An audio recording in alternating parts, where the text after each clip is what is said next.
N രാജേന്ദ്രനെ Kozhikode DMO സ്ഥാനത്ത് നിന്ന് വീണ്ടും നീക്കി. പകരം ആരോഗ്യവകുപ്പ് അഡീഷണൽ ഡയറക്ടറായി നിയമിച്ചു.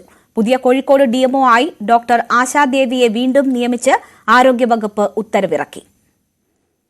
വി അരുൺ വാർത്തയുടെ വിശദാംശങ്ങളുമായി ചേരുന്നു. അരുൺ, കോടതി വരെ കയറിയ വിഷയത്തിലാണ്, നാടകീയ സംഭവങ്ങൾ ഏറെ കണ്ട വിഷയത്തിലാണ് ഒടുവിൽ ഒരു ഉത്തരവ് കൂടി പുറത്തിറങ്ങുന്നത്. ഇതോടെ പ്രശ്നം പരിഹരിച്ചു എന്ന് കരുതാമോ?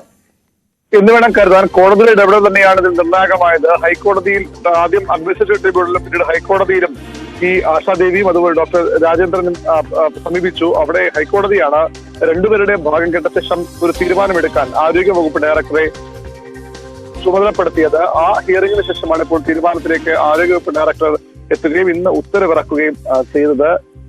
ആശാദേവിയെ തന്നെ കോഴിക്കോട് DMO ആയി വീണ്ടും നിയമിക്കാനാണ് തീരുമാനം. രാജേന്ദ്രനെ അവിടെ നിന്ന് മാറ്റി ആരോഗ്യവകുപ്പ് ഡയറക്ടറേറ്റിലേക്കാണ് സ്ഥലം മാറ്റിയിരിക്കുന്നത്. നേരത്തെ അദ്ദേഹത്തെ അവിടെ മാറ്റാൻ ചില പ്രത്യേക കാരണങ്ങളുണ്ടായിരുന്നു. അദ്ദേഹത്തിന്റെ മകളുടെ വിദ്യാഭ്യാസവുമായി ബന്ധപ്പെട്ട് അവിടെ സ്ഥലം മാറ്റം വേണമെന്ന് ആവശ്യപ്പെട്ടെ തുടർന്നാണ് അദ്ദേഹത്തെ കോഴിക്കോടേക്ക് കൊണ്ടുവന്നത്. ഇപ്പോൾ ആ ആവശ്യം കഴിഞ്ഞിരിക്കുന്നു. മകൾ മറ്റൊരു സംസ്ഥാനത്താണ് പഠിക്കുന്നത്. അതുകൊണ്ട് തന്നെ അദ്ദേഹത്തിന് അവിടെ തുടരേണ്ട ആവശ്യമില്ല. അതിനാൽ അദ്ദേഹത്തെ തിരികെ കൊണ്ടുവരികയും മാതാപിതാക്കൾക്കും അതുപോലെ തന്നെ ഭർത്താവിനും സുഖമില്ലാത്ത കാരണത്താൽ ആശാദേവിക്ക് കോഴിക്കോട് തന്നെ നിയമനം നൽകാൻ തീരുമാനിക്കുകയായിരുന്നു എന്നാണ് ഉത്തരവ് പറയുന്നത്. ഇതോടുകൂടി പ്രശ്നം പരിഹരിക്കപ്പെട്ടു എന്ന ആത്മവിശ്വാസത്തിലാണ്, പ്രതീക്ഷയിലാണ് ആരോഗ്യവകുപ്പുള്ളത്. ശരി, വി അരുണാണ് വാർത്തയുടെ വിശദാംശങ്ങൾ.